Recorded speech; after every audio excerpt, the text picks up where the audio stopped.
The stagecoach lurched to a halt in front of the saloon, just as the sun began its descent behind the distant mountains.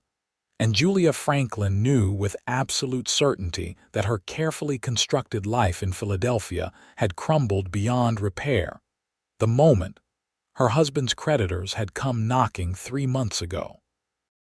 She stepped down onto the dusty main street of Ash Fork, Arizona, in 1883, her worn traveling dress clinging to her thin frame, her 7-year-old daughter Emma clutching her hand so tightly that Julia could feel the child's pulse racing against her own palm.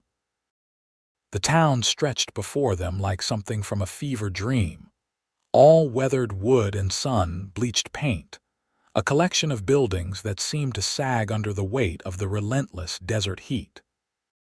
Julia had exactly $12.37 to her name, a fact that kept her awake most nights during their journey west.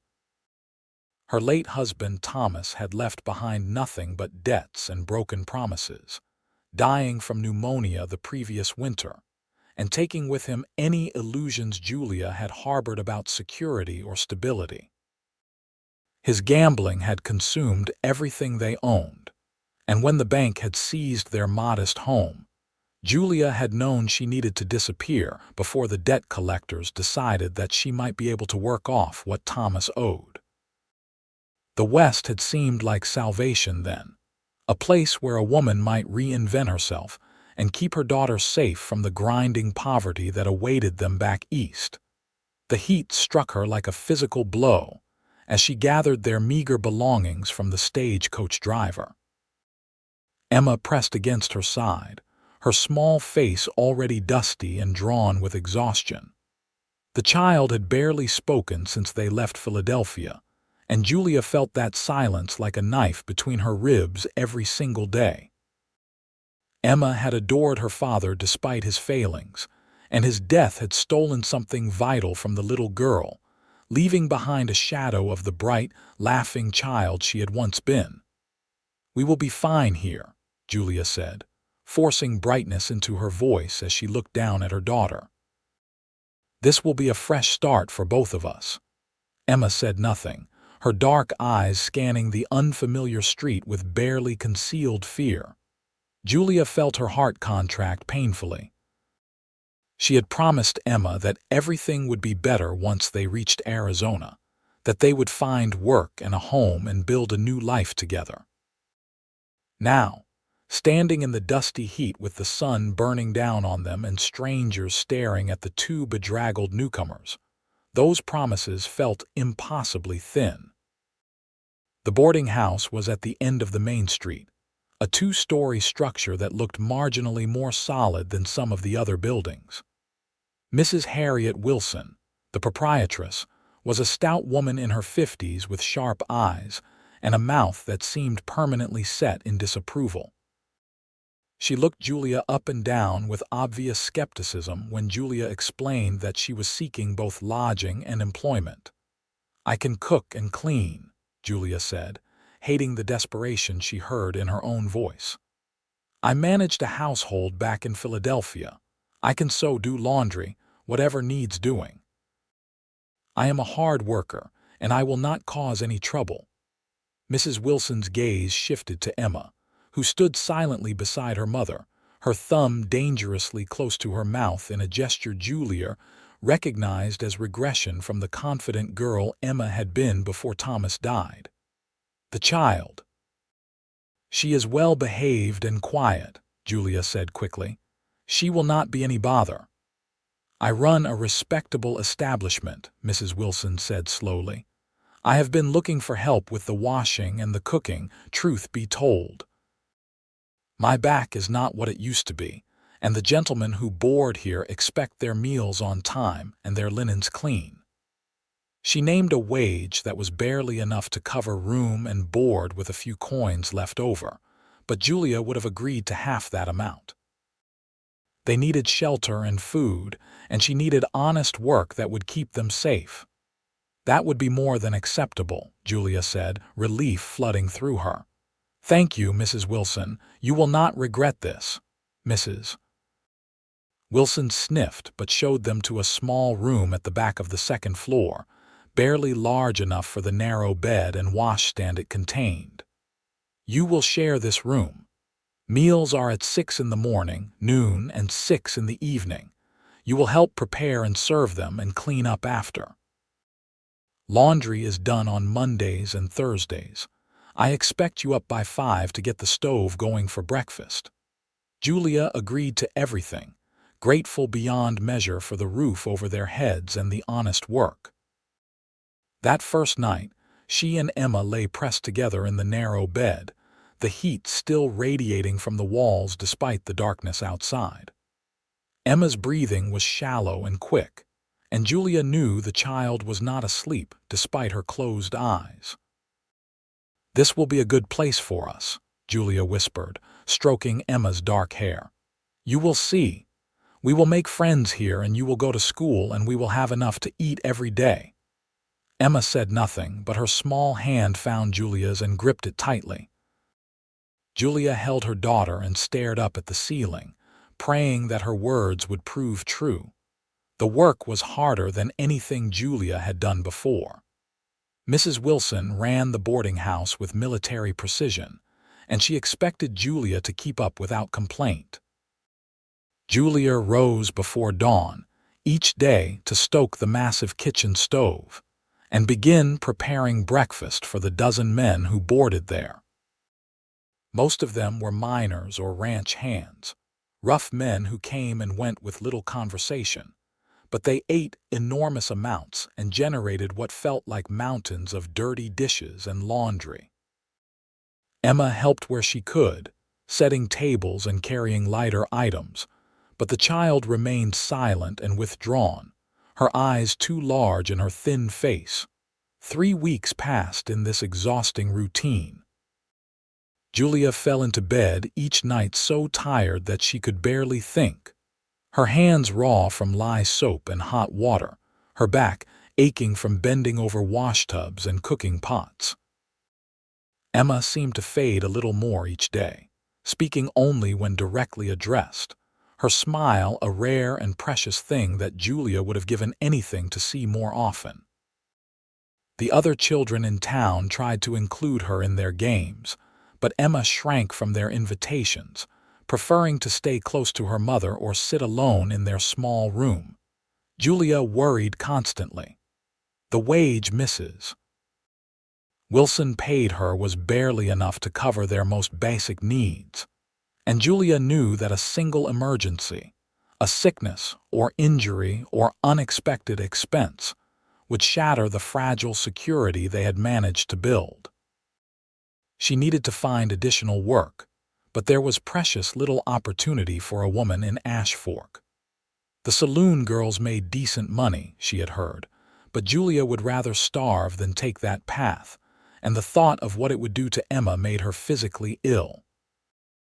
It was a Tuesday afternoon in late September when everything changed. Julia was hanging laundry in the yard behind the boarding house, her arms aching from wringing out heavy sheets, when she heard a commotion from the street. Shouting, the sound of horses moving fast, and then a sharp crack that she recognized with cold certainty as gunfire. She dropped the wet sheet she was holding and ran for the house, her only thought to get to Emma, who was supposed to be upstairs in their room. But Emma was not upstairs. Julia tore through the boarding house, calling her daughter's name with increasing panic, and finally burst out onto the front porch to find chaos unfolding in the street. 3 men on horseback were wheeling their mounts in front of the bank, and even from a distance, Julia could see the bags they carried and the guns in their hands. A robbery, she realized with horror. The bank had been robbed and the thieves were making their escape. And standing frozen in the middle of the street, directly in the path of the galloping horses, was Emma. Julia screamed her daughter's name and launched herself off the porch, but she knew with terrible clarity that she would never reach Emma in time. The horses were bearing down on the child, the riders shouting and firing their guns into the air, and Emma stood rooted to the spot, her face white with terror. Then a blur of motion from the left, and a man on a bay horse intercepted the bank robbers with a speed that seemed impossible. He rode like he was part of the horse itself, leaning low over the animal's neck, and he scooped Emma up from the street with one arm without even slowing down. Julia saw her daughter's small form pulled against the rider's chest, saw him wheel his horse away from the bank robbers and towards the relative safety of the buildings lining the street. And then everything dissolved into chaos as the town marshal and several armed men emerged to confront the thieves. Julia ran towards where the rider had dismounted, Emma still held protectively in his arms. The man was tall and broad-shouldered, wearing worn denim pants and a faded blue shirt, a leather vest over it, and a wide-brimmed hat that shaded his face. As Julia approached, he set Emma gently on her feet and crouched down to her level, and Julia heard his voice, low and calm despite the gunfire still echoing from the street. "You are safe now, little one. No need to be afraid." Emma was shaking violently, tears streaming down her face, and she looked up at the stranger with an expression of such raw terror that it broke Julia's heart. "I am scared," Emma whispered, the first words Julia had heard her speak voluntarily in weeks. The man, this stranger who had just risked his life to save her daughter, put a gentle hand on Emma's shoulder and looked directly into her eyes. His voice was steady and warm when he spoke. "You don't have to be scared with me here." Then Julia was there, dropping to her knees and pulling Emma into her arms, holding her daughter so tightly that she felt Emma's small body pressed against her own racing heart. "Thank you," she gasped, looking up at the man who had saved her child. "Thank you so much. I was certain that she would be trampled or shot, and you saved her life." The man straightened up, and Julia got her first clear look at him. He was perhaps 28 or 30, with dark brown hair that curled slightly at his collar and eyes that were a startling light brown, almost amber in the late afternoon sun. His face was tanned and weathered from years of outdoor work, with strong features and a shadow of stubble along his jaw. There was something both rugged and gentle in his expression, a combination that Julia found immediately compelling. "Anyone would have done the same," he said, but Julia shook her head fiercely. "No. Not anyone would have been fast enough or brave enough or skilled enough with a horse to do what you just did. You saved my daughter's life, and I will never forget that." She struggled to her feet, Emma still clinging to her, and offered her hand. "I am Julia Franklin, and this is my daughter Emma." He took her hand, his grip warm and calloused, and Julia felt a jolt of something unexpected run through her at the contact. "Vincent Harper," he said. "I am glad I was in the right place at the right time. Is she hurt at all?" Julia checked Emma over quickly, running her hands over her daughter's arms and legs, but aside from being frightened, Emma seemed unharmed. "I think she is just scared," Julia said. "What were you even doing out here? Where did you come from?" "I work at the Double H Ranch about 10 miles north of town," Vincent said. "I came in to pick up some supplies for the boss. When I saw those men ride out of the bank with guns blazing and noticed your girl in the street, I just reacted." He looked down at Emma with concern. "What was she doing out there in the first place?" Julia felt a flush of shame heat her cheeks. "I thought she was upstairs in our room. She must have slipped out while I was doing laundry. Emma, what were you thinking? You know you are not supposed to go into the street without me." Emma said nothing, her face buried against Julia's shoulder, but her small body shook with silent sobs. Julia held her and met Vincent's eyes over her daughter's head. "We are still new to town. We only arrived a few weeks ago from Philadelphia, and Emma has been having a difficult time adjusting. Her father died last winter, and the move has been hard on her." Something shifted in Vincent's expression, a softening around his eyes that made him look younger and more approachable. "I am sorry for your loss," he said simply. "That must have been incredibly difficult for both of you." The gunfire had stopped, and Julia could hear men shouting from the direction of the bank. Vincent glanced over his shoulder. "I should probably go see if the marshal needs any help," he said. "Will you two be all right here?" "We will be fine," Julia said. "But truly, Mr. Harper, thank you. I do not know how I can possibly repay you for what you did today." Vincent tipped his hat to her, a gesture that seemed old-fashioned and oddly charming. "No repayment necessary, Mrs. Franklin. Just keep a closer eye on this little one. The West can be dangerous, especially during bank robberies." There was a hint of humor in his voice, gentle enough that it did not feel like criticism.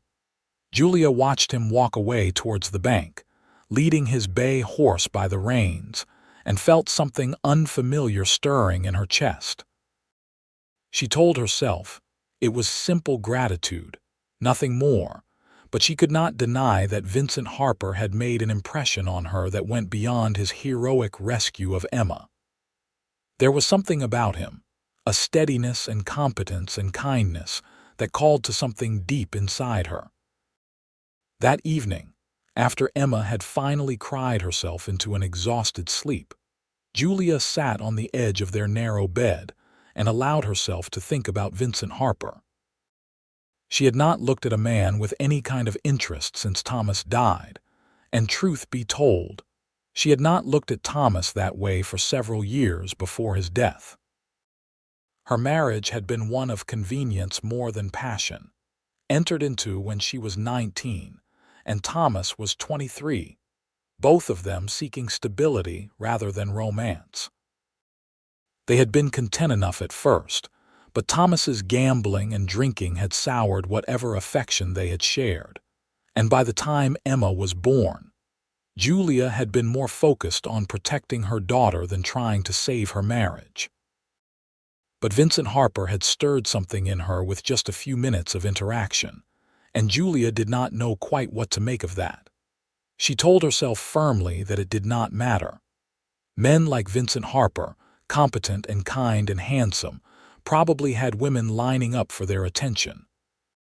He had simply been doing what any decent person would do, helping someone in danger, and the fact that he had been polite to her afterwards meant nothing at all. Julia had more important things to worry about than romantic fantasies. She needed to focus on Emma and on keeping their small household afloat, but she could not quite stop herself from hoping that she might see him again. The robbery was the talk of the town for days afterwards. The bank robbers had gotten away despite the marshal's best efforts, disappearing into the desert with several $1,000s. Julia heard the story retold and embellished a dozen times as she served meals at the boarding house, and Vincent Harper's role in rescuing Emma became part of the local legend. Several of the boarders mentioned that Vincent was known around Ash Fork as one of the best horsemen in the territory, a man who could do things on horseback that seemed impossible to anyone else. Julia filed that information away, along with the fact that he had worked at the Double H Ranch for 5 years and was well liked and respected. Emma recovered from her fright slowly. For several days after the incident, she would not let Julia out of her sight, clinging to her mother's skirts and following her from room to room. Julia allowed it, understanding that her daughter needed reassurance, but she worried about the child's continued silence and withdrawal. At night, Emma had nightmares, waking with muffled cries that tore at Julia's heart. Julia would hold her and soothe her back to sleep, but she felt helpless in the face of Emma's obvious distress. 2 weeks after the robbery, Julia was at the general store purchasing supplies for Mrs. Wilson when she heard a familiar voice behind her. "Mrs. Franklin, it is good to see you again." She turned to find Vincent Harper standing a few feet away, his hat in his hands, looking oddly uncertain. Julia felt her heart skip in a way that was both thrilling and terrifying. "Mr. Harper," she said, hoping her voice sounded steadier than she felt. "How nice to see you. I have been hoping for a chance to thank you again properly for what you did for Emma." Vincent shook his head. "As I said before, no thanks are necessary. But I have been thinking about your daughter and wondering how she is doing. That must have been a terrible fright for a child." Julia set down the sack of flour she had been examining and turned to face him fully. "She has had nightmares and has been even more withdrawn than usual," she admitted. "I am quite worried about her, if I am being honest. She barely speaks, even to me, and she seems afraid of everything." Vincent's brow furrowed with concern. "I am sorry to hear that. Is there anything I can do to help?" Julia started to demur, to say that he had already done more than enough, but something stopped her. There was genuine concern in Vincent's eyes, and Julia found herself wanting to trust him in a way that surprised her. "I do not suppose you have any experience with frightened children?" she asked tentatively. "I have 3 younger sisters back in Texas," Vincent said. "I am the oldest of 7 children, actually, so I have some experience with little ones. I am no expert, but I do know that sometimes children just need to feel safe and to know that they have someone they can count on." "That is what I have been trying to provide," Julia said, frustration creeping into her voice. "But I feel like I am failing her. She has been through so much, losing her father and leaving everything familiar behind, and now this. I just want her to be happy again, to be the bright, smiling child she used to be." Vincent was quiet for a moment, seeming to consider his words carefully. "If you would allow it, I could come by and visit sometimes. Maybe if Emma sees that I am just a regular person and not some figure from a nightmare, it might help her feel less afraid. And children sometimes find it easier to talk to people who are not their parents." Julia felt a surge of gratitude so strong it almost brought tears to her eyes. "That is incredibly kind of you, Mr. Harper. Are you certain you would not mind? I know you must be very busy with your work at the ranch." "I come into town most Saturdays for supplies," Vincent said. "It would be no trouble at all to stop by and say hello. Where are you staying?"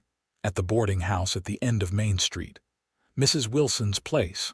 I work there in exchange for our room and board." Vincent nodded. "I know it.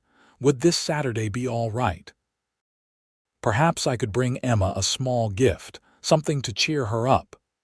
"You do not need to bring gifts," Julia said quickly, but Vincent smiled, and the expression transformed his entire face, making him look younger and more carefree.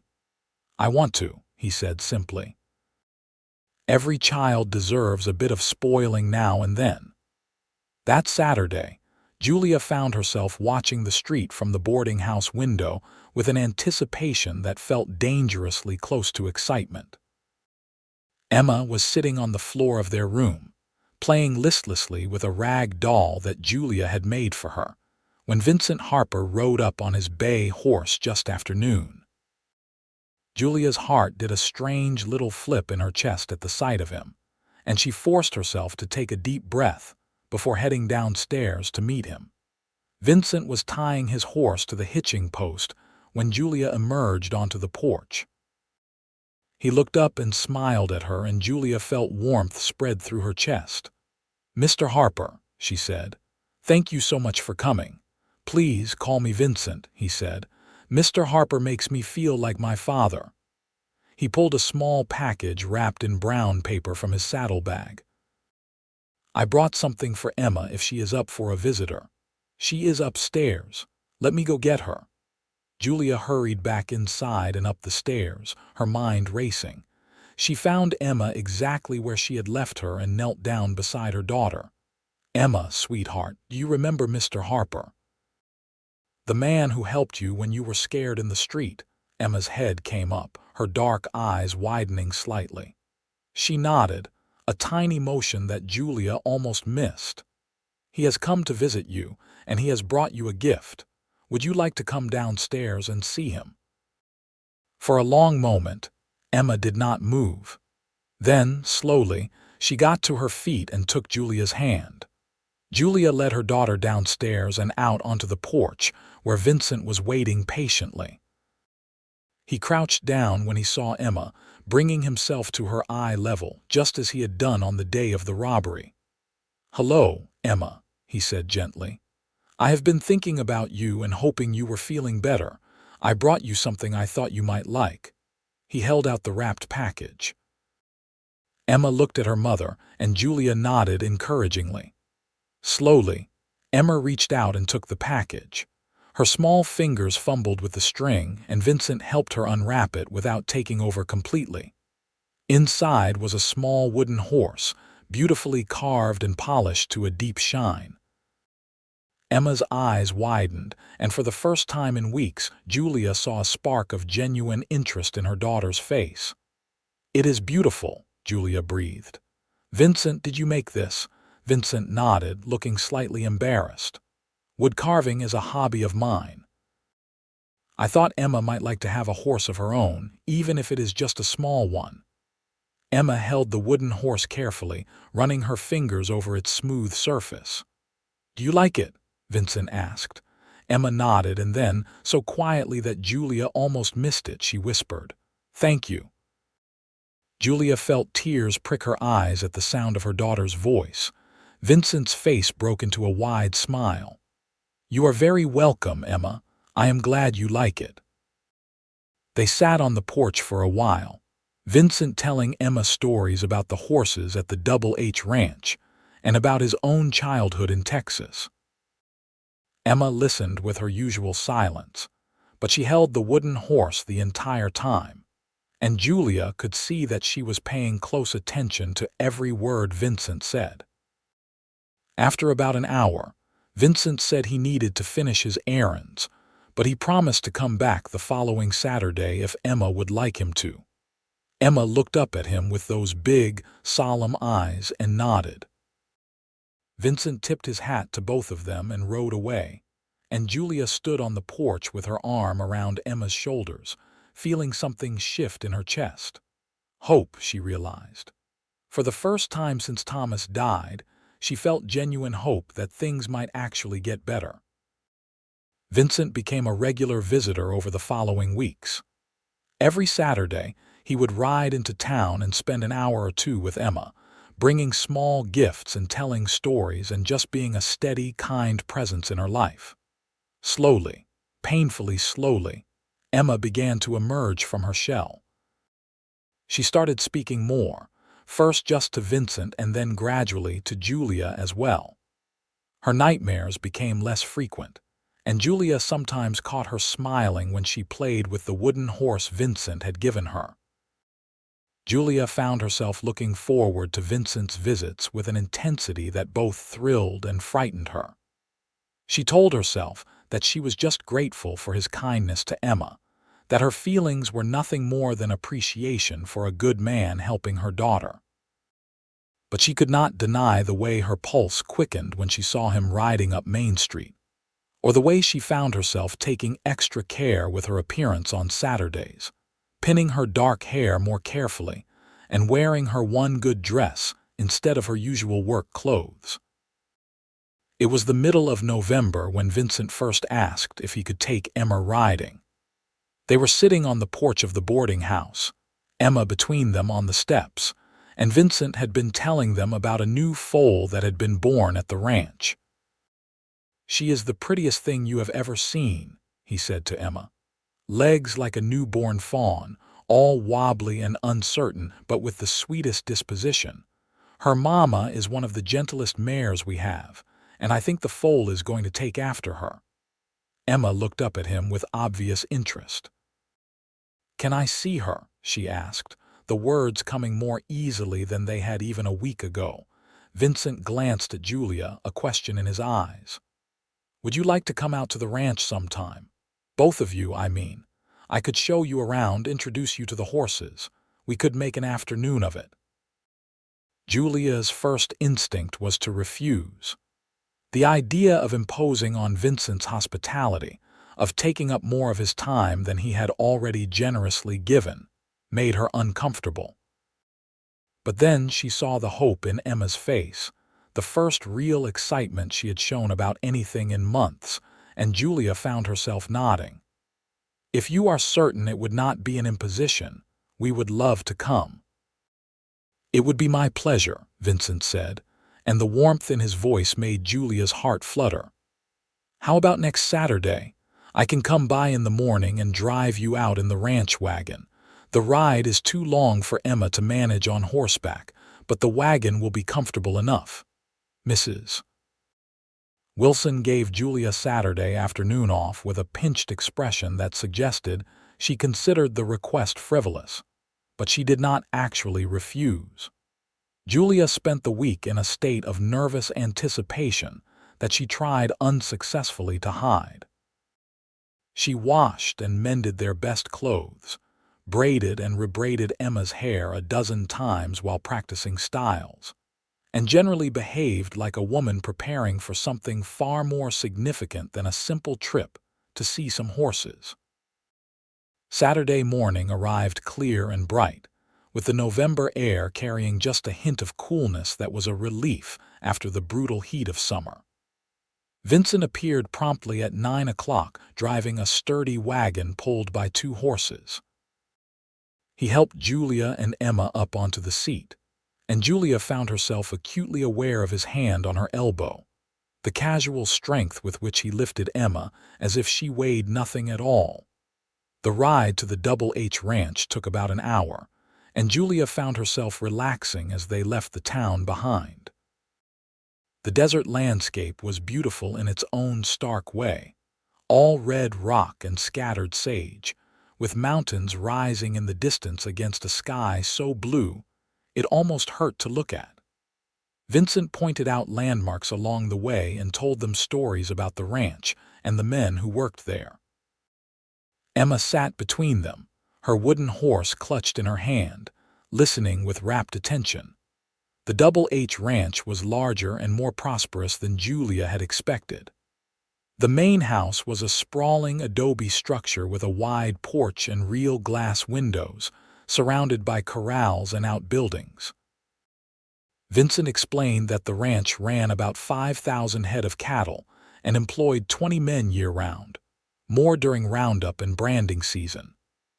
The owner, Harold Hutchinson, was a stern but fair man who had built the ranch from nothing over 30 years and now ran it with his 2 adult sons. Vincent drove the wagon to a smaller house set back from the main buildings. "This is where I live," he explained. "The boss lets me have my own place since I have been here so long. It is not much, but it suits me." Julia looked at the neat little house with its carefully tended yard and felt a pang of something that might have been envy. It was humble, certainly, but it was Vincent's own space, a home he could control and care for. She thought of the cramped room she shared with Emma at the boarding house and felt the difference keenly. But she pushed the feeling aside as Vincent led them to the corrals where the horses were kept. There were dozens of them, from massive draft horses to nimble cow ponies, and Emma's eyes grew huge as she took them all in. Vincent lifted her up so she could see over the fence rails, and Julia stood beside them, watching her daughter's face with a joy that made her chest ache. The new foal was exactly as beautiful as Vincent had described, a delicate bay with a white star on her forehead and legs that seemed too long for her small body.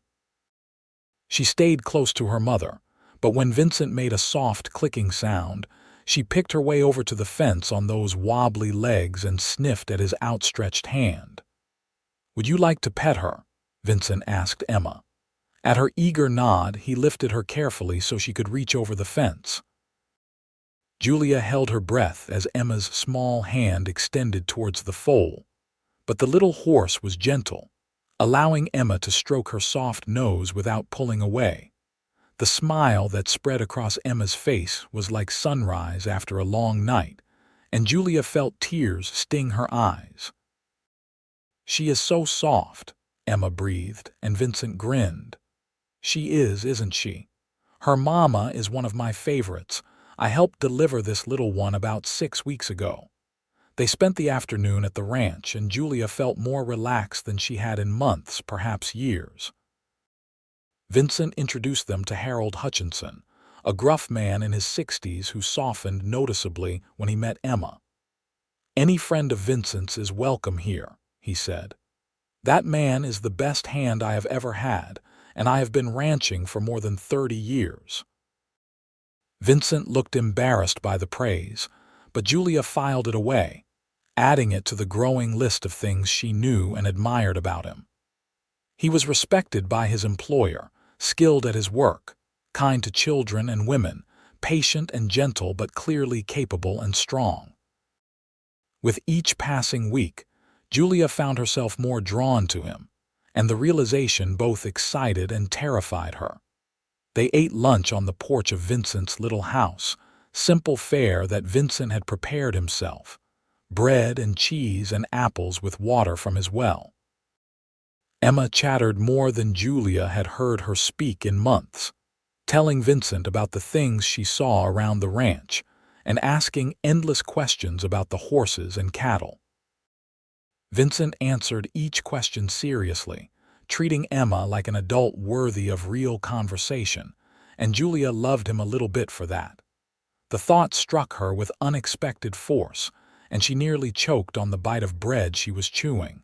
Loved him. Was that what this feeling was? This warmth in her chest whenever she saw him, this constant awareness of his presence, this desire to know everything about him, and to have him know everything about her. Julia had thought she loved Thomas when she married him, but what she felt for Vincent was different, stronger, more real somehow. It was exhilarating and terrifying in equal measure. On the ride back to town that evening, Emma fell asleep against Julia's shoulder, exhausted by the excitement of the day. Vincent drove carefully to avoid jostling her, and Julia found herself studying his profile in the fading light. He had a strong, honest face, she thought, the kind of face you could trust. "Thank you for today," she said quietly. "Emma had a wonderful time. I cannot remember the last time I saw her so happy." Vincent glanced at her, his expression soft. "I had a wonderful time, too." It was nice having visitors. The ranch can be lonely sometimes, especially on days off when the other hands go into town to drink and gamble. "You do not join them," Vincent shook his head. "I have never had much taste for that sort of thing. I have seen what liquor and cards can do to a man, and I would rather spend my time and money on things that matter." He paused, then added, "My father drank himself to death when I was 18. It is what made me leave Texas and come west. I promised myself I would never follow that path." Julia felt a surge of sympathy. "I am sorry. That must have been very difficult. It was hardest on my mother and younger siblings. That is why I send most of my wages home to them. My mother is trying to keep the family together and get the younger ones educated, and I want to help however I can." Julia's respect for Vincent deepened even further. He was not just kind and capable, he was selfless, using his earnings to support his family rather than spending them on his own pleasures. "That is incredibly generous of you," she said. Vincent shrugged. "Family takes care of each other. That is just how it should be." They rode in comfortable silence for a while, the only sounds the creak of the wagon and the steady clip-clop of the horses' hooves. Julia felt a contentment she had not experienced in years, sitting beside this good man with her daughter sleeping peacefully against her shoulder. For the first time since Thomas died, she allowed herself to imagine a future that was not just about survival, but about happiness. As November turned to December, Vincent's visits became the highlight of Julia's week. They fell into a comfortable routine, Vincent arriving on Saturday mornings and spending the day with Julia and Emma. Sometimes they would walk around town, Vincent pointing out interesting sights and introducing them to people. Other times they would simply sit on the porch of the boarding house and talk while Emma played nearby. Julia learned that Vincent was 29, just 4 years older than she was, that he had been working on ranches since he was 15, and that he dreamed of one day owning a small spread of his own. "Nothing as big as the Double H," he said. "Just a few hundred acres where I could run a modest herd and breed horses. I have always loved horses more than cattle, if I am being honest. There is something about them, the way they move and think and bond with people. Cattle are just, well, cattle."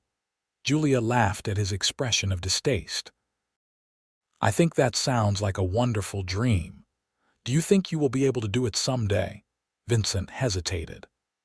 "I have been saving for years, but land is expensive and good horses even more so. At the rate I am going, it will probably take another 10 years before I have enough, but I am patient.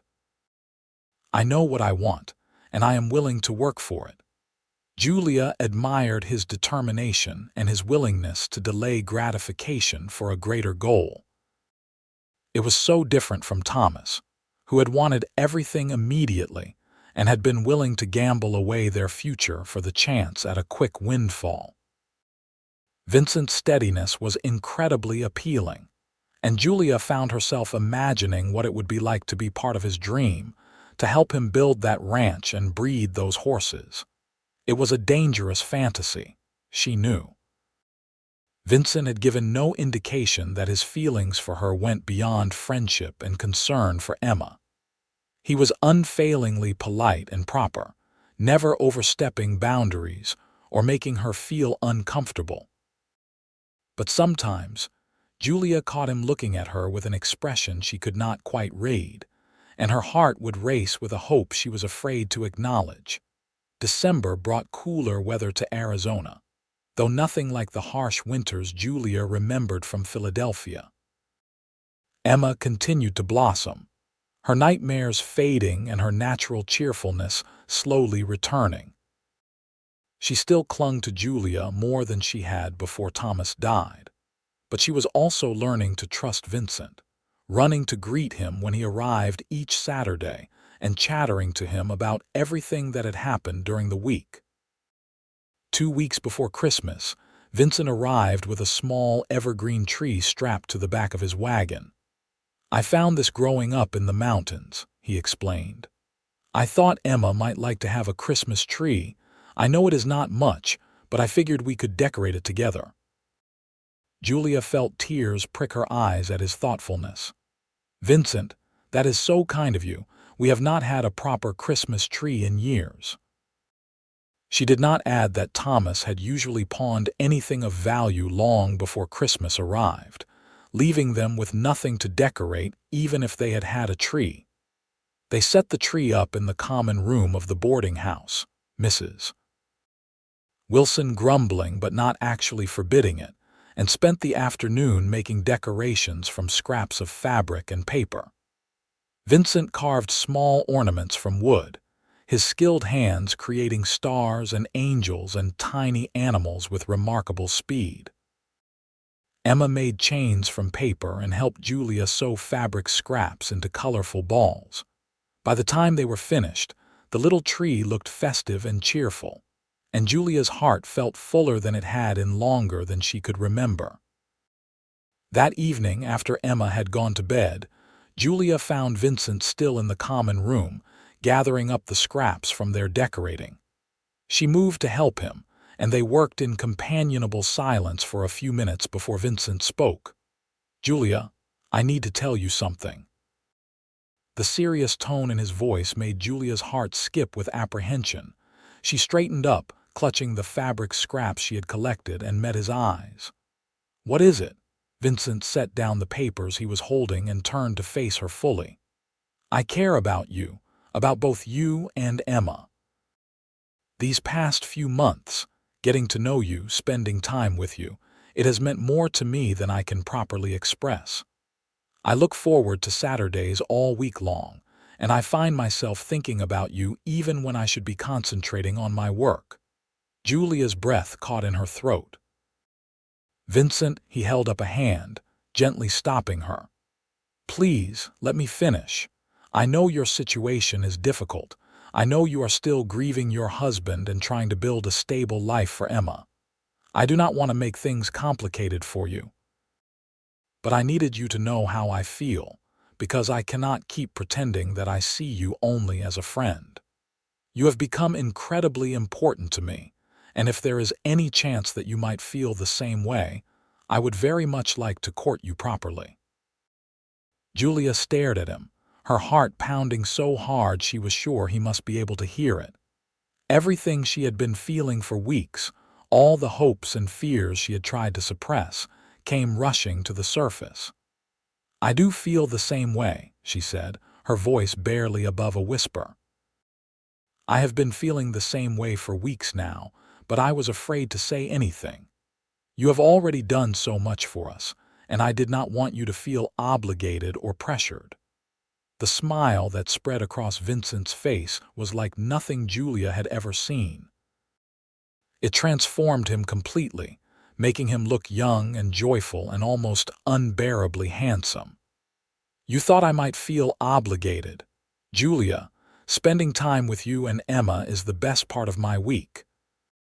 You are both amazing, and I feel like the luckiest man alive that you would even consider letting me court you. Julia laughed, giddy with relief and happiness. Then yes, I would very much like you to court me properly. Vincent took her hand, his calloused fingers gentle against hers, and Julia felt warmth spread through her entire body from that simple contact. I promise I will do right by you and Emma, he said seriously. I know I do not have much to offer right now, just a ranch hand's wages and a small house, but I am a hard worker and I will always provide for you both to the best of my ability. You have already given us more than you know, Julia said. You gave Emma back her smile and her sense of safety. You have given me hope for the future and showed me what a truly good man looks like. That is worth more than all the money in the world. They stood there in the common room of the boarding house, hands clasped, smiling at each other like fools, and Julia felt happiness bubble up inside her until she thought she might burst with it. After so many months of struggling and worrying and just trying to survive, she had found something precious and unexpected. She had found love, real love, the kind she had never known existed. Christmas that year was the best Julia could remember. Vincent spent Christmas Eve with them, bringing small gifts for both Julia and Emma. For Emma, he had carved an entire set of wooden horses, each one slightly different that could stand on their own or be lined up in a herd. Emma was enchanted, immediately arranging the horses in elaborate patterns and giving each one a name. For Julia, Vincent had made a small jewelry box from polished wood, inlaid with a pattern of stars that must have taken hours to create. It is beautiful, Julia breathed, running her fingers over the smooth surface. Vincent, you are so talented. I had no idea you could make something like this. I wanted you to have something special, Vincent said, looking pleased by her reaction. Something just for you. Julia had far less to offer in return, but she had used some of her meager savings to buy Vincent a new bandana from the general store and had spent her evenings embroidering his initials in the corner. It was a small gift, but Vincent seemed genuinely touched, running his fingers over the careful stitching and thanking her with a warmth that made her blush. They attended Christmas services together at the small church on the edge of town, and Julia felt a sense of rightness as she sat beside Vincent with Emma on her other side. They looked like a family, she thought, and the idea no longer scared her. Instead, it filled her with a longing so intense it was almost painful. She wanted this. She wanted Vincent and the life he represented, the stability and kindness and love. She wanted Emma to have a father figure who would protect her and care for her and teach her to be brave. She wanted all of it with a fierceness that surprised her. As winter deepened, Vincent and Julia's courtship progressed slowly and properly. Vincent was always respectful, never pushing for more than Julia was ready to give. They held hands sometimes when they walked together, and once, on a particularly cold January evening, Vincent had wrapped his arm around Julia's shoulders to keep her warm. But he made no move to kiss her or be more forward, and while Julia appreciated his restraint, part of her longed for more. It was Emma who finally pushed things forward in her own innocent way. They were at Vincent's house at the ranch one Saturday in late January, watching the horses in the corral, when Emma suddenly looked up at Vincent with serious eyes. "Are you going to marry my mama?" she asked.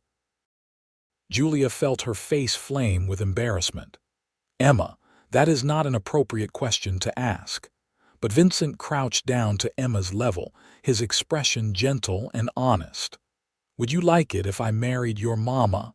Emma nodded without hesitation. "Then you would be my papa, and we could live here with the horses, and I would not have to be scared anymore." Julia's heart clenched at the simple statement. She had not realized that Emma still carried so much fear, or that the child had been thinking about the future in such specific terms. Vincent looked at Julia, and she saw her own emotions reflected in his eyes. Love, hope, and a fierce determination to make things right. "I would like that very much," he said to Emma, "but it is a decision your mama and I need to make together. It is a big step, and we need to be sure it is the right thing for all of us." "It is the right thing," Emma said with the absolute certainty of childhood. "You make mama happy and you make me feel safe. That means it is right." Later, after Emma had run off to look at the new calf that had been born that morning, Vincent and Julia stood together by the corral fence. "She is right, you know," Vincent said quietly. "I do want to marry you. I know it is fast, and I know we have only been courting for a couple of months, but I have never been more certain of anything in my life. I love you, Julia. I love Emma. I want to build a life with both of you." Julia felt tears spill down her cheeks, but they were happy tears, the kind she had not cried in so long she had forgotten what they felt like. "I love you too," she said. "I think I have loved you since the day you saved Emma, but I was too scared to admit it, even to myself. But I am not scared anymore. I want to marry you, Vincent. I want us to be a family." Vincent pulled her into his arms, and Julia went willingly, pressing her face against his chest and feeling his heart beat steady and strong beneath her cheek. "I do not have a ring yet," Vincent said into her hair. "And I want to do this properly, ask you the right way. Can you give me a little time to arrange things?" Julia nodded, not trusting her voice. She felt like she was floating, like the happiness inside her was so big it might lift her right off the ground.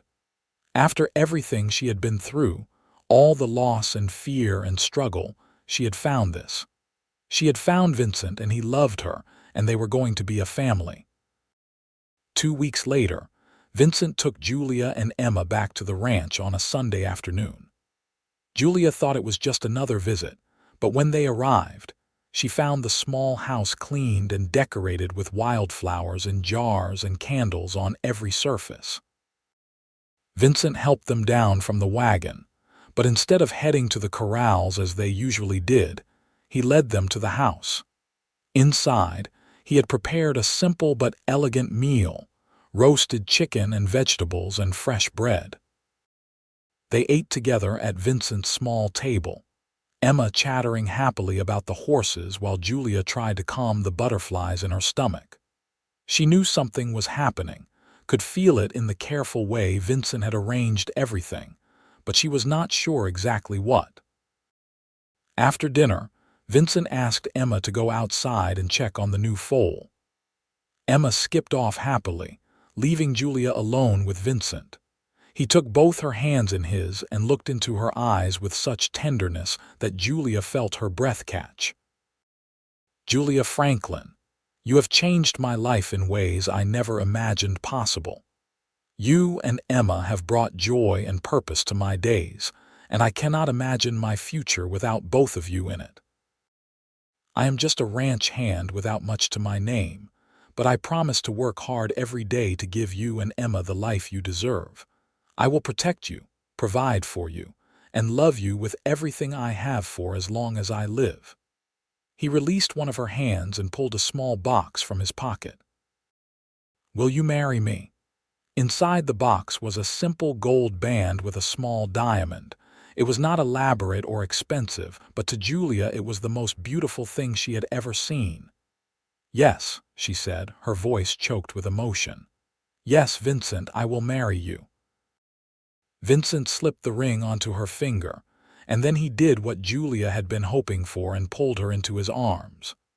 This time, he kissed her, gentle and sweet and full of promise, and Julia felt like her heart might burst from happiness. When they finally pulled apart, both of them were smiling like fools. Emma came running back in, took one look at them, and squealed with delight. "You said yes. You are going to marry him." Julia laughed and scooped her daughter into her arms. "I said yes. Vincent is going to be your papa now." Emma threw her arms around Julia's neck and then reached for Vincent, who gathered them both close. They stood there in the small house, the three of them wrapped in each other's arms, and Julia felt a peace settle over her that she had never known before. This was home, she realized. Not a place, but these people, Vincent and Emma. Her family. They were married 6 weeks later in the small church in Ash Fork. It was a simple ceremony attended by Mrs. Wilson, Harold Hutchinson and his family, and a handful of townspeople who had gotten to know Julia during her months in Arizona. Emma stood beside Julia wearing a new dress that Vincent had insisted on buying, her wooden horses carefully tucked into her pocket for luck. Vincent wore his best clothes and looked so handsome that Julia could hardly believe he was about to become her husband. When the preacher asked if she took Vincent Harper to be her lawfully wedded husband, Julia's voice was clear and strong. "I do." And when Vincent slipped a second ring onto her finger and promised to love and cherish her for all their days, Julia believed him completely. This man, this good, kind, patient man, had taken her broken family and made them whole again. He had given Emma back her smile and her sense of safety. He had given Julia hope and love, and a future worth dreaming about. The kiss Vincent gave her after they were pronounced husband and wife was gentle and respectful, mindful of the child watching and the congregation around them. But Julia could feel the passion and promise beneath the restraint. They had a lifetime ahead of them to explore everything that kiss promised, and Julia intended to cherish every moment. Harold Hutchinson gave them a wedding gift that left both Julia and Vincent speechless. "I am getting old," he said gruffly. "And my sons are capable enough, but they do not have Vincent's touch with the horses. I have been thinking about dividing up some of the land, giving each of my boys a parcel to run on their own. I would like to give you and Julia a piece as well, Vincent. 200 acres on the eastern edge of the property, with water rights and access to the main road. You have earned it with your years of loyal service, and I would sleep better knowing that land was in capable hands." Vincent looked stunned. "Sir, I do not know what to say." "That is incredibly generous." "It is what you have earned," Harold said firmly. "Besides, I've grown fond of young Emma here, and I would like to have you all nearby. You start building your house this spring, and I will lend you men and materials to help. Call it a wedding gift and a down payment on all the work I still expect to get out of you." Julia felt tears slip down her cheeks for what felt like the 100th time that day. 200 acres. It was more than Vincent had dared dream of, more than they had thought possible for years yet. It was a foundation, a place to build their future, and it had come as a gift from a man who valued Vincent's character and hard work. They moved into Vincent's small house at the ranch immediately after the wedding. It was cramped with 3 of them instead of 1, but Julia did not care. She was with Vincent and Emma, her family, and that was all that mattered. She found work helping the ranch cook prepare meals for the hands, which brought in a little extra money and allowed her to contribute to their household. Emma thrived in the ranch environment, losing the last of her fearfulness as she explored and played and learned about horses and cattle under Vincent's patient guidance. At night, after Emma had fallen asleep in the small room they had partitioned off for her, Julia and Vincent would lie together in their bed and talk about their plans for the future. Vincent wanted to start building their house as soon as the weather warmed, something larger than the little place they currently occupied, with room for more children if they were blessed with them. Julia wanted to start a garden and maybe keep chickens, to make their homestead as self-sufficient as possible. They talked about what kind of horses Vincent wanted to breed, about whether they should focus on working animals or try to develop a line of pleasure horses for wealthy buyers in the cities. Every conversation was a building block, another piece of the future they were creating together. Julia had never been happier. Vincent was everything a husband should be, attentive and affectionate, hard-working and responsible, patient with Emma and loving with Julia. He made her laugh with his dry humor and feel cherished with his thoughtful gestures. The physical side of their marriage was a revelation to Julia, who had endured rather than enjoyed her marriage bed with Thomas. Vincent was tender and considerate, always making sure she was comfortable and cared for, and Julia found herself discovering pleasures she had not known existed. Spring came to Arizona in a rush of green and wildflowers. Vincent and several of the ranch hands began work on the new house, laying a foundation of stone and raising walls of adobe brick. Julia and Emma helped where they could, and slowly the house took shape. It was larger than the little place they had been living in, with 2 bedrooms and a real kitchen and a porch that wrapped around 3 sides. Vincent carved their initials into the beam above the front door, and Julia cried when she saw it, overwhelmed by the reality of having a real home of their own. They moved into the new house in May, and Julia spent weeks making it perfect. She sewed curtains for the windows and braided rugs for the floors. Vincent built furniture, a kitchen table and chairs, a bed frame and dresser, everything sturdy and well-made and built to last. Emma had her own room for the first time in her life, and she spent hours arranging and rearranging her wooden horses on the shelves Vincent had installed. By summer, Julia was pregnant. She had suspected for a few weeks, but had not said anything, wanting to be certain before she told Vincent. When she finally shared the news with him one evening after Emma had gone to bed, Vincent's reaction was everything she could have hoped for. He pulled her into his arms and held her tightly, his voice rough with emotion when he spoke. "A baby. We are going to have a baby. Are you happy?" Julia asked, needing to hear him say it. "Happy does not even begin to cover it," Vincent said. "I am overwhelmed and thrilled and terrified and so grateful I can barely put it into words. You have given me everything, Julia. A wife, a daughter, a home, and now another child. I am the luckiest man who ever lived." Julia laughed and cried at the same time, holding her husband and feeling their child growing inside her. A new life, a fresh start, a future full of promise and love.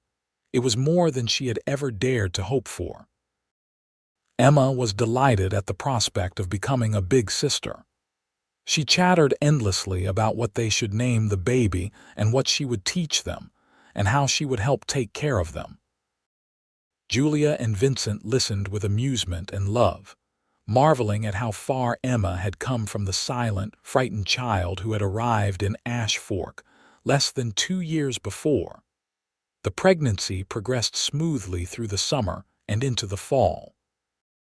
Vincent was attentive to the point of being overprotective, constantly worried that Julia was working too hard or lifting too much. Julia found his concern endearing even when it was excessive, and she did her best to reassure him that she and the baby were both healthy and strong. In November, as the weather cooled and the desert landscape shifted from green to gold, Vincent brought home the first 3 mares for their breeding program. They were good, solid animals with excellent bloodlines, purchased from a rancher who was selling off stock. Vincent spent hours with them, studying their conformation and temperament, planning which stallion would be the best match for each mare. Julia loved watching him work, seeing the passion and knowledge he brought to something he cared about so deeply. Their son was born in February of 1885, a cold night when the stars seemed close enough to touch. The birth was long and difficult, and there were moments when Julia was frightened, but Vincent was with her the entire time, holding her hand and talking her through each contraction. When the baby finally arrived, squalling and red-faced and perfect, Vincent cut the cord with shaking hands and placed their son on Julia's chest. "He is beautiful," Vincent said, his voice thick with tears. "You did so well, Julia. He is perfect." They named him Thomas Vincent Harper, honoring both Julia's late husband and their new life together. Little Thomas had Vincent's dark hair and Julia's eyes, and from the beginning he was a content and easy baby, nursing well and sleeping in long stretches that left Julia more rested than she had expected. Emma was entranced with her baby brother, wanting to hold him and help care for him at every opportunity. Vincent watched them all with an expression of such profound contentment that it made Julia's heart ache with love. This was what family was supposed to be, she thought. Not just surviving together, but thriving, supporting each other, building something beautiful and lasting. The years that followed were full and rich. Vincent's horse breeding program began to take off as word spread about the quality of his animals. Buyers came from as far away as California and Texas to purchase horses from Harper Ranch, as their small operation had become known. The money was not extravagant, but it was steady and growing, allowing them to expand slowly and carefully. Emma grew into a confident, cheerful child who loved the horses almost as much as Vincent did. She learned to ride almost before she could read, and by the time she was 10, she was helping Vincent train the younger horses. Julia sometimes watched her daughter galloping across their land and marveled at the transformation. The frightened little girl who had arrived in Ash Fork all those years ago was gone, replaced by this brave, capable young woman. When Thomas was 3, Julia gave birth to twin girls, Sarah and Ruth. The pregnancy had been a surprise, and the revelation that there were 2 babies had left both Julia and Vincent speechless. The twins were a handful from the beginning, loud and energetic and into everything, but they brought even more joy and laughter into the household. Emma doted on her younger sisters, and little Thomas followed Vincent around like a shadow, already showing signs of his father's quiet competence and love for animals. Vincent proved to be an extraordinary father to all the children, biological and adopted alike. He never made any distinction between Emma and his own children, loving them all equally and completely. He taught them to ride and rope, to respect the land and the animals, to work hard and be honest and kind. He carved toys for them and told them stories, and tucked them in at night with gentle words and patient love. Julia sometimes stood on the porch of their home and looked out over their land, watching Vincent and the children work with the horses or simply play together, and felt a gratitude so deep it was almost overwhelming. She thought about the desperate woman she had been when she first arrived in Ash Fork, alone and frightened and barely scraping by, and marveled at how far she had come. Vincent had saved Emma's life that day in the street, but in truth, he had saved both of them. He had given them a home and a family, and a future full of love and promise. On their 10th wedding anniversary, Vincent surprised Julia with a trip to Flagstaff, leaving the children in the capable care of Harold Hutchinson's wife for a few days. They stayed in a real hotel with a proper bed and indoor plumbing, luxuries that felt almost decadent after years of ranch living.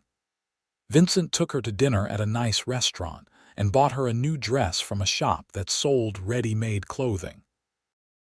They walked through the town like young sweethearts, holding hands and talking about everything and nothing, just enjoying being together without the demands of children and ranch work. "I love our life," Julia said as they sat on a bench watching the sunset paint the sky in shades of orange and pink. "I love you and the children and the ranch and everything we have built together. Sometimes I can hardly believe this is real, that I get to live this beautiful life with you."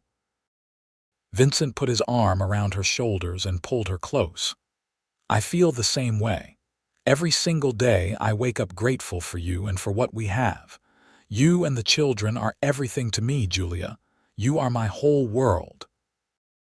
They sat there until the stars came out, content in each other's company, secure in the love they had built over 10 years of marriage.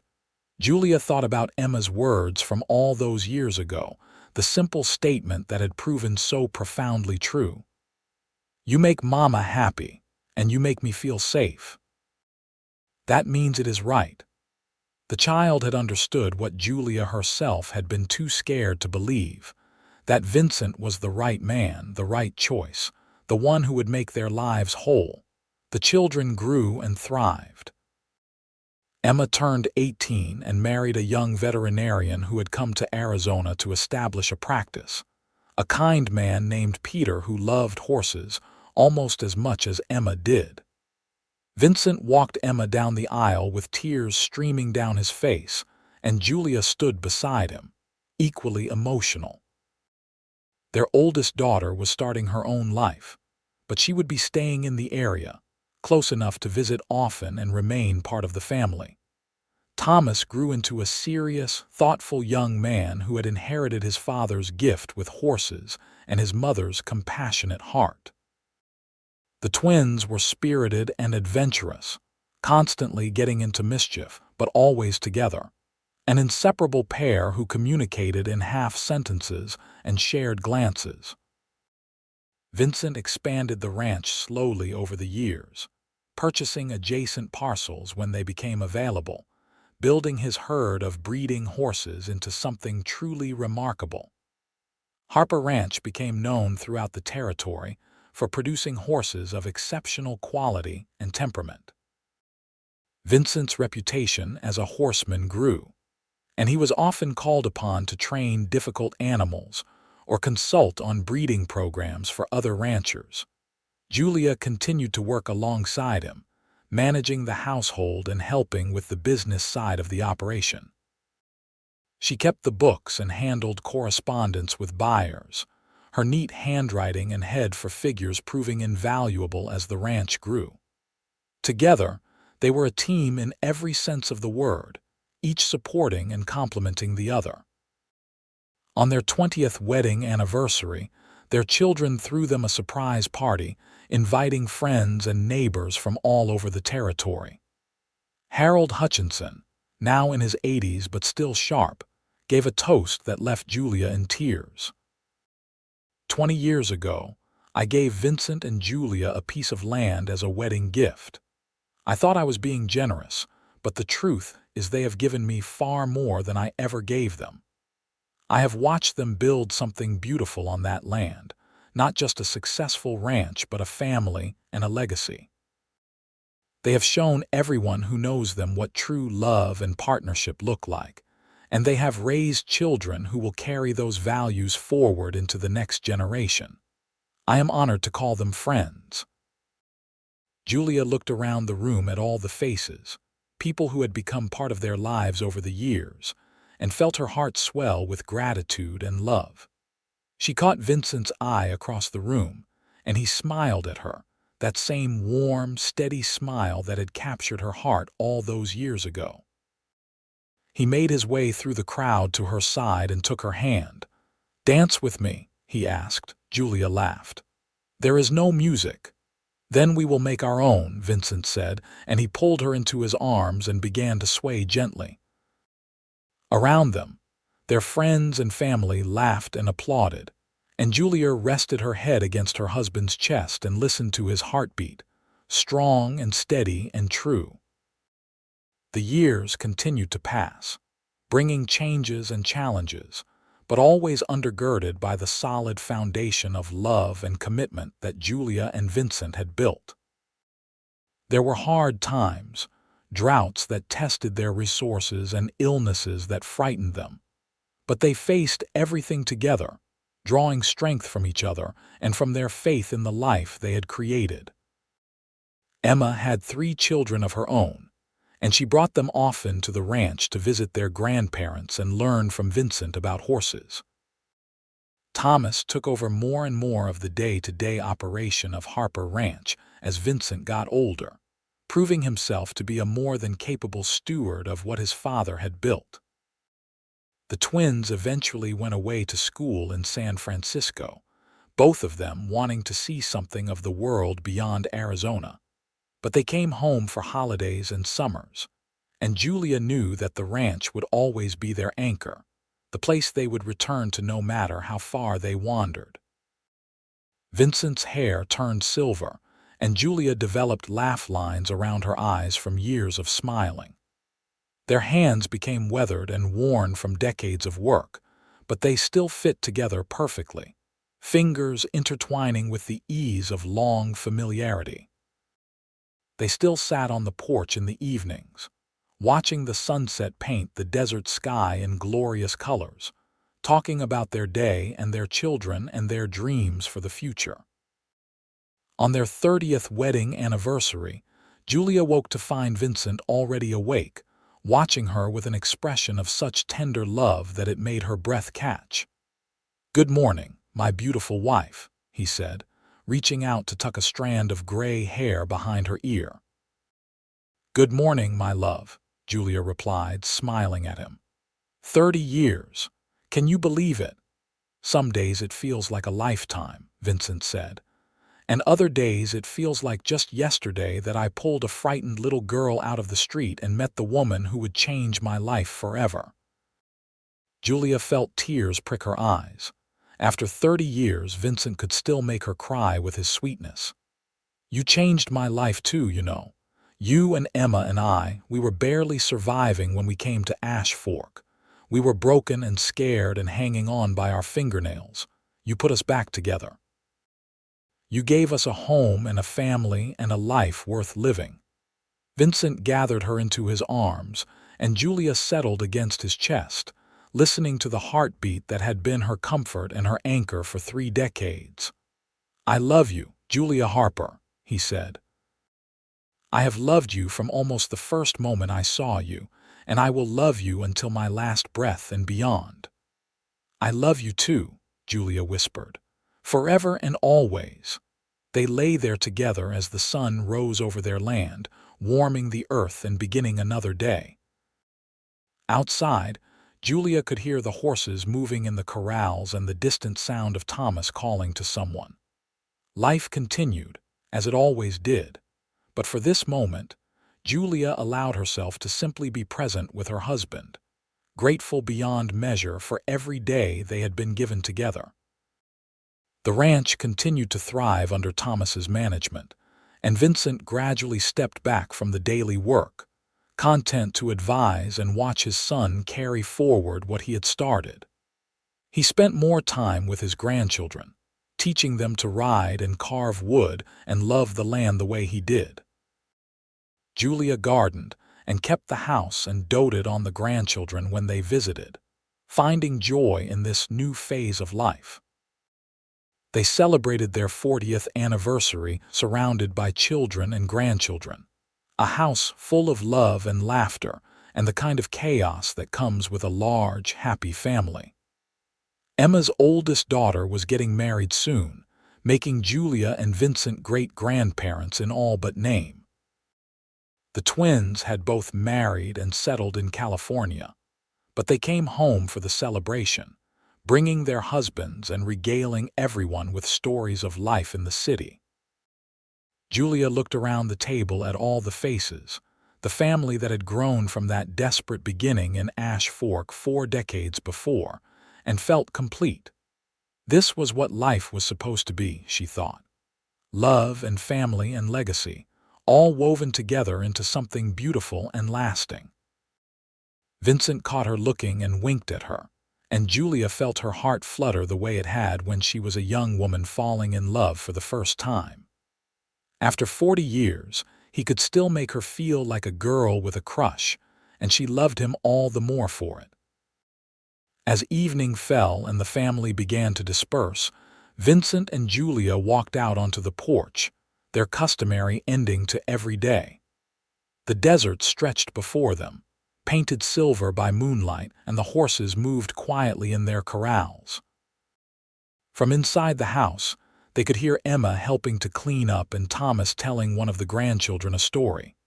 It was ordinary and extraordinary all at once, a life full of simple joys and profound blessings. "No regrets?" Vincent asked, taking Julia's hand. "Not a single one," Julia said honestly. "Well, maybe I regret not having the courage to tell you I loved you sooner, but otherwise, no. This life with you has been everything I could have hoped for and more." Vincent raised her hand to his lips and kissed it gently. "The day I pulled Emma out of the street and met you was the luckiest day of my life. You have made me happier than I ever thought possible, Julia. You and our family, you are my greatest achievement and my deepest joy." They stood there together as they had 1,000 times before, watching the stars come out over their land, secure in the love that had sustained them through 4 decades of marriage. Julia thought about that frightened woman who had stepped off the stagecoach in Ash Fork with $12 and a traumatized child, barely able to imagine a future beyond the next meal. She thought about Emma's whispered confession of fear and Vincent's simple, powerful response. "You don't have to be scared with me here." Those words had proven true in ways Julia could never have anticipated. Vincent had kept them safe, not just physically but emotionally and spiritually. He had given them a foundation to build on, a love to sustain them, and a family to surround them. He had transformed their lives from a story of survival into a story of triumph, and Julia would be grateful for that until her last breath. "Ready for bed?" Vincent asked eventually, and Julia nodded. They walked inside together, hand in hand, ready to face whatever tomorrow would bring, secure in the knowledge that they would face it together, just as they had faced every day for the past 40 years. And as Julia drifted off to sleep in her husband's arms, she said a silent prayer of thanks for the cowboy who had saved her daughter's life and captured her heart, for the love that had grown between them, and for the beautiful, miraculous life they had built together in the wild Arizona desert. Years continued to unfold with their gentle rhythm of seasons and celebrations. Vincent and Julia grew old together with grace, their love deepening with each passing year. They watched their grandchildren grow and begin families of their own, expanding the Harper legacy even further. The ranch prospered under Thomas's steady hand, and the Harper name became synonymous with quality horses and honest dealing throughout Arizona and beyond. When Vincent was 72 and Julia 68, they took a trip back to the spot where it had all begun, the main street of Ash Fork where Vincent had pulled a frightened Emma from the path of those horses so many decades before. The town had grown and changed, but the essence remained the same, and Julia could still picture exactly how it had looked that terrifying afternoon. You ever think about what might have happened if you had been even a second slower?" Julia asked, holding tightly to Vincent's arm as they stood in the street. "I try not to," Vincent admitted. "The thought of losing either of you, even before I really knew you, is unbearable. I thank God every day that I was there, that I was fast enough, that I was given the chance to be part of your lives." "We were given the chance to be part of your life too," Julia said. "It went both ways, Vincent. You saved us, but we saved you too from loneliness and from a life half-lived. We completed each other." Vincent pulled her close, not caring that they were standing in the middle of the street or that people might be watching. "You are my heart, Julia Harper. You have been for nearly 50 years, and you will be until the day I die and beyond." They stood there together, two people who had found each other against all odds and built something lasting and true. Julia thought about all the choices that had led them to this moment, all the twists and turns of fate that had brought a desperate widow from Philadelphia and a ranch hand from Texas together in a dusty Arizona town. It seemed impossible that everything had worked out so perfectly, but here they were, living proof that love could triumph over fear and hardship and loss. As they walked back to where Thomas was waiting with the wagon to drive them home, Julia felt a profound sense of peace. Her life had been full and rich and meaningful, far beyond anything she had imagined possible in those dark days after Thomas Franklin died, and she had fled Philadelphia with nothing but a traumatized child and a handful of coins. She had been given a second chance, a new beginning, and she had seized it with both hands and built something beautiful. Vincent helped her into the wagon with the same gentle care he had always shown, and Julia settled beside him for the ride home.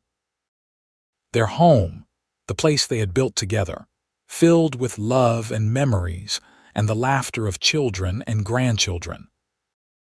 It was everything Julia had never known she wanted, everything she had been too scared to hope for, and it was all because of the man beside her, the cowboy who had told a frightened child she did not have to be scared with him there, and had spent the rest of his life proving those words true.